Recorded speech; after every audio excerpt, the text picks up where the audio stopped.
Now, you can't be accountable for something you don't know you did, right? For one, I told you before, my ex-wife never said that happened, right? You idiots on YouTube did. Now, I told you before, because I was watching SVU a lot, from 99 to 2005, you know what I mean, right?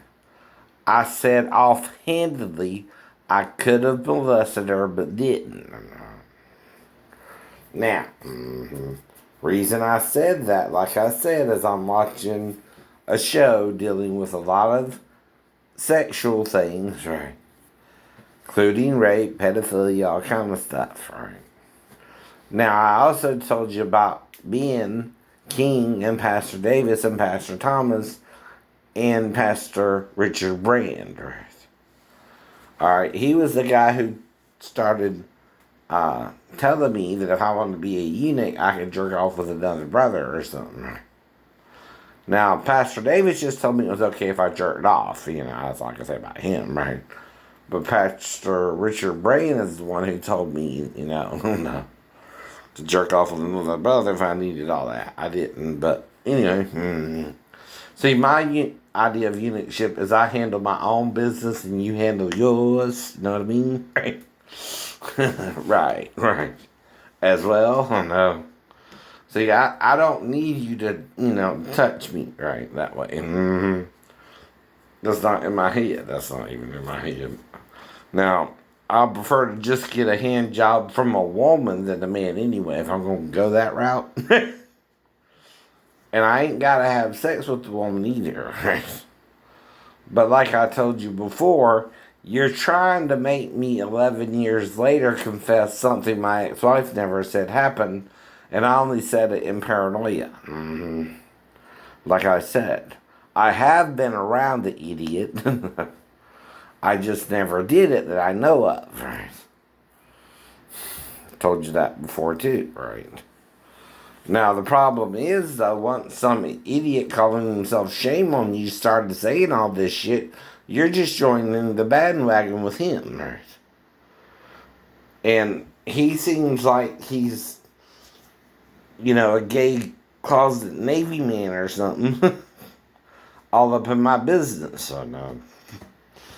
That's what I mean about the things I'm saying about my ex-wife too, right? You know, you're almost making me think if something did happen, why she didn't go to the police, right? That night, right? And I was on base for 20 days before I fell. Told you that before too, right? Now, there's only something missing from the whole scenario. Why I blacked out trying to get on the window ledge. Right. Now, like with the car wreck, I blacked out. I have amnesia of what happened, right?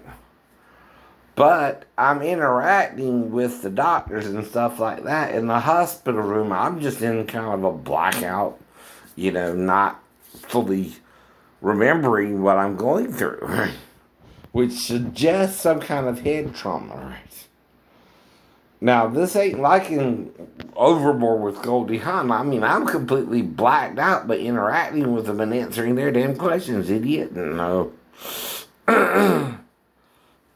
But I don't remember a damn thing about it.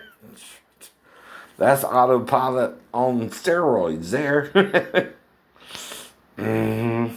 Right. So that's what I mean. Now, you can't take someone else's word over mine just because I'm mentally ill. Plus, my ex-wife would never leave me with my stepdaughter if we're having a fight on our way to pick her up and she leave me stranded in Tennessee. What you talking about?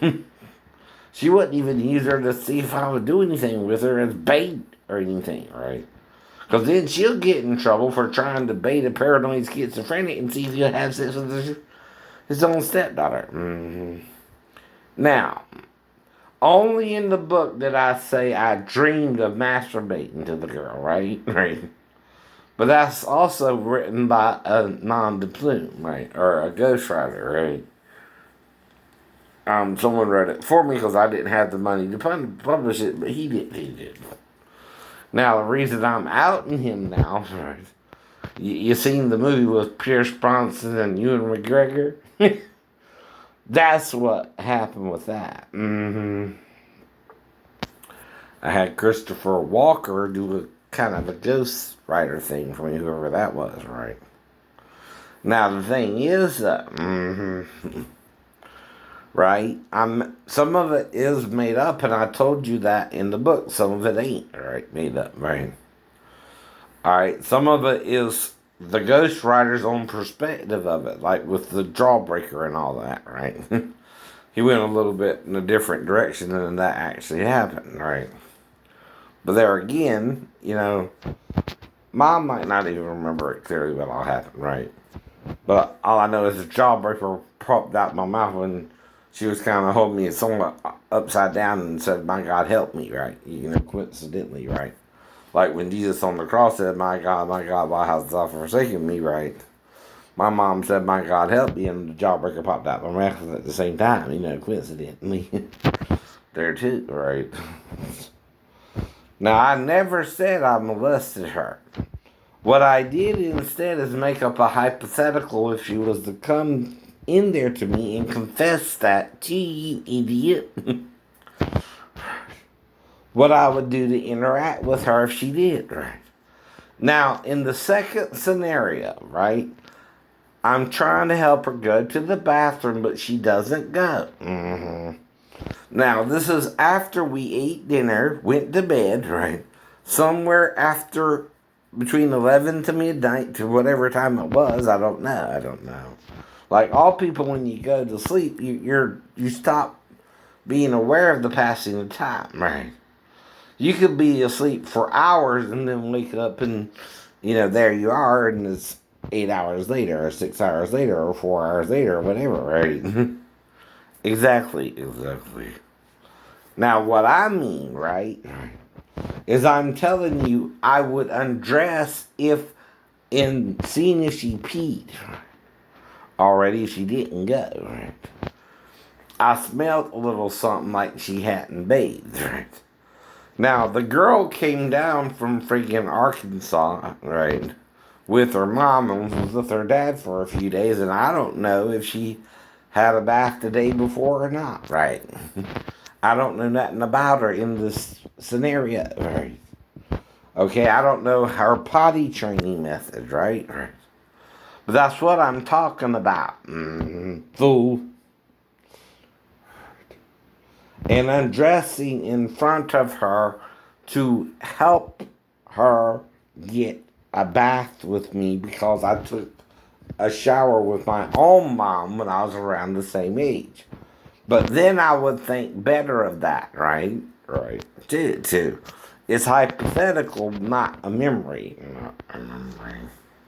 But it's also based on your badgering of me, like you seen something you don't understand. Well, this is my hypothetical. If you have a tape or something and know something happened somehow, right? Which is the only way you can know you're illegally recording me and my wife in our apartment or something without our knowledge, right? Right? But that's the inadmissible in court too, because you didn't have our permission to record. And I'm not fully myself if I'm waking up in the middle of the night and the girl's in there with me anyway. I'm trying to figure out what's going on, right? Alright? Now, I was taught something different about, interacting with a child because I had a sister I helped raise from 0 to almost 8 years old before I joined the Navy, right? In 1990, right? I went in February, right? And again, right, I didn't touch her either, but I helped bathe her, idiot. I helped give her bubble baths, right? We would watch movies together and I would entertain her, right? You understand? And my mom wasn't worried about leaving her with me and that I would do anything with her either. Now, I didn't have as much of a close relationship with my firstborn sister, which was to my biological dad, right? And his new wife after he divorced my mom, right? Well, my mom had a miscarriage with the second child for some reason. I don't know. Now, she might be O negative and O positive, and that could have, the second child could have messed with her a little bit. And I think that's part of why Rachel died in childbearing too, with Benjamin, right? If she's RH negative, right? And Jacob is RH positive, right? You can only safely have one child with an RH positive person if you're RH negative, right? The second child might kill you, I know. Now, I'm not saying I can prove it DNA wise or anything like that, but that's my theory, you know. Again. That's why I'm not worried about Mary Bell coming back to me if she's RH negative anyway. I'm RH positive, right? Even if I'm O positive and negative, I'm mom, I know. It'll probably be the O positive gene to get there first anyway, I know. And like I said, anyway, I'm messing with you about Mary Bell because Mary Bell was over 18. Even if she was a year younger than she thought she was. Older, younger than she thought she was. She thought she was 19 when we met. Well, that means she committed pedophilia with Bart, but not with me. by the way. If she had sex with him before July of 93, I know, which is, what she told me, right? Well, he was the pedophile because she was 18. She thought she was, but there was something wrong with her birth certificate or something, right? And it was a year off, right? Well, the only pedophile there will be Bart anyway, Mary, but not me. I know. I was with you when you were still 18, right? And I don't have a problem being with an 18-year-old now, even though I'm 50, right? But like I said, that's about being with a young virgin type girl, even if she's not a pure virgin, right? And she ain't got to shave her twat for me like I was messing with Mary Bell about. But the reason I did that, Mary Bell, is you had moved on to another guy and thought it was his baby. And I was just kind of trying to see if you would do something to kind of, it's called shaving the runway for a new guy. Right, for a second chance, right? It's not that you stay shaved, you just do it once. Right? Anyway. Right, I was trying to get you to shave your runway for me. one time. And I told you that during the thing too, right? And see, that's why I think you're the one on about pedophilia anyway, which you don't understand, right? I didn't care if you let it grow back either before you had sex. Right? You're not understanding what I mean. No. See, I'm taking it from the Nazarite vow, where you let your hair grow out so long and for so many years, and according to the vow, until it's complete, and then you shave your whole body, right? Everything, every last bit. See, I read the Bible, Mary Bell. I don't know about a lot of people who pretend to read it. That's where I can get my stuff from with you, and just seeing if you would do it. I'm playing with you sometimes too, right? Like I said, right? I just didn't think you were wanting to come back anyway because of how you're dealing with the possibility that he could be mine, right? So I'm giving you an out to not come back by asking you to shave it one time, right? See, yeah, that's what I'm doing. You think you would understand where I was coming from if you know I'm very heavily into the Bible and very religious anyway. The Nazarite vow. See, the vow is only so long, right, until you fulfill your vow. After you fulfill your vow, you shave your whole body from head to toe, right? And then you go back to, whatever normalcy you want to go back to, right? And that's how a Nazarite vow works. I don't know. Like, say I let my hair grow out, right? And stuff like that, right? Reason is I'm doing a Nazarite vow. Say for the next year I'm not going to, cut it, right? Well, That's what that is, right? And then after the Nazarite vow, I can let it go back to normal or shave it all off. It's up to me, right? Right. Now, I'm not doing it anymore according to Moses, right? Either. See, I realize his law is a law to teach the Jews that the law ain't what's important, is how you treat each other. No. And you're missing the point of the law. The same with Islamists, right? I think Muhammad and Moses were more on the same page than you think they were Muslims, right? But the point is, though, if you go around killing everybody who's a little bit differently than you, you're going to be alone or not have a whole lot of converts after a while. Or people are going to fear you, and some people will join you that way, sure. But in the long run, you'll lose. Right. Because you're not really a loving and caring religion as Christianity is trying to get you to be, right? See, Christianity teaches forgiveness over condemnation, Maribel. And giving people a second, third, fourth, fifth, even if they need a 490th chance to get it back together, that's how many times you get it if they turn to you and repent. See.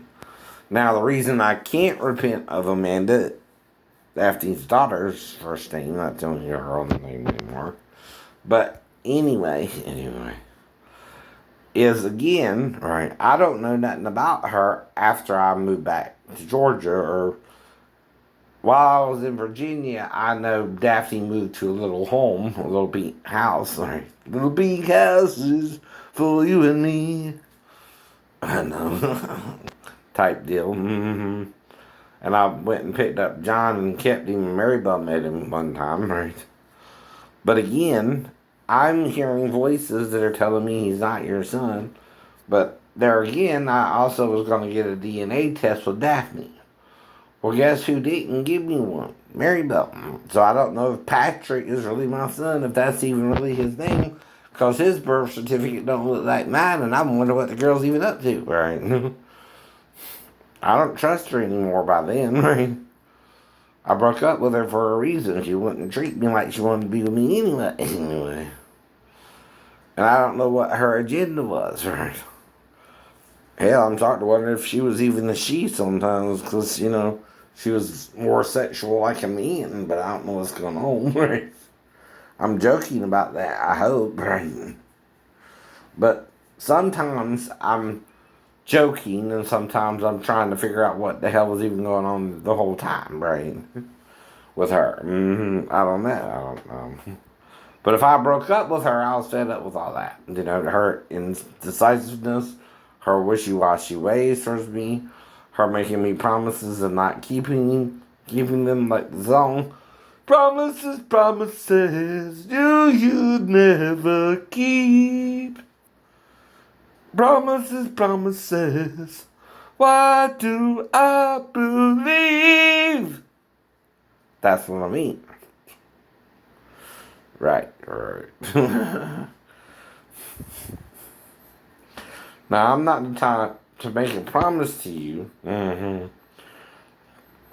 really at all, if I don't know what's going on. But I will if we're having an interaction, try to get to know you and get to know me better, right? But usually, like I said, I don't know what's going on, right? I ain't dated since Molly, and I don't remember being with anyone but her. So whatever's going on, if someone's interfering in my dating life, they're interfering in my dating life, and I don't remember anyone but Molly Z, right?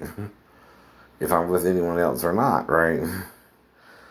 But I could have been with a few of the women in the salon. I don't know what Poe was saying there, right? But like I said, I'm trying to figure out what's going on, right? Now, I'm thinking when I'm sitting in the thing, the girl might think I'm hard, right?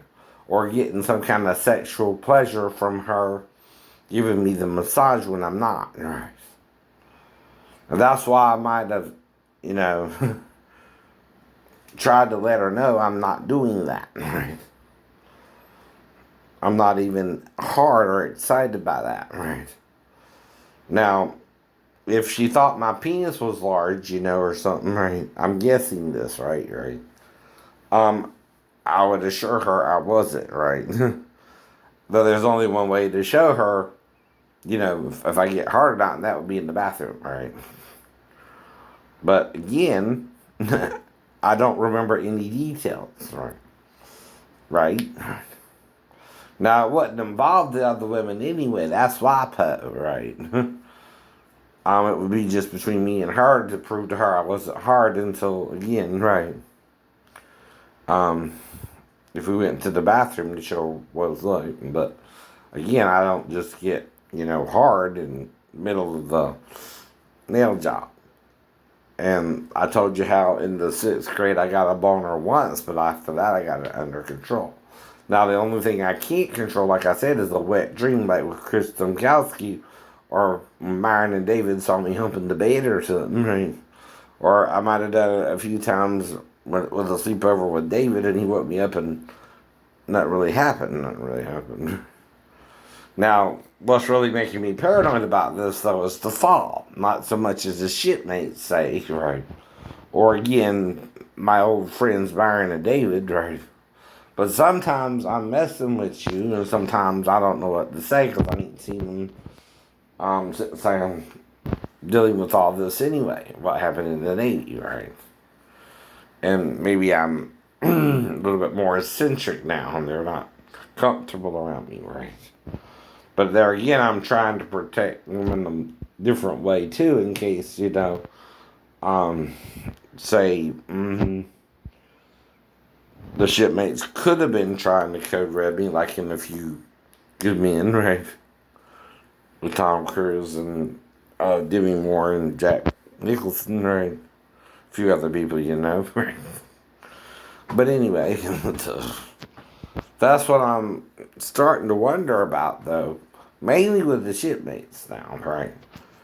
I don't think that Myron and David didn't think I was trying to date because of Lisa Baker, you know what I mean? I know. Now, Myron, I had to pay to take us out one time, right? And stuff like that, a couple times, right? And we went to prom together, right? So, I mean, I don't think Myron even thought me and him were gay or anything like that. Or David or even. But sometimes, like I said, because of, dealing with different people and talking about in the closet gay people who want to remain a secret, right?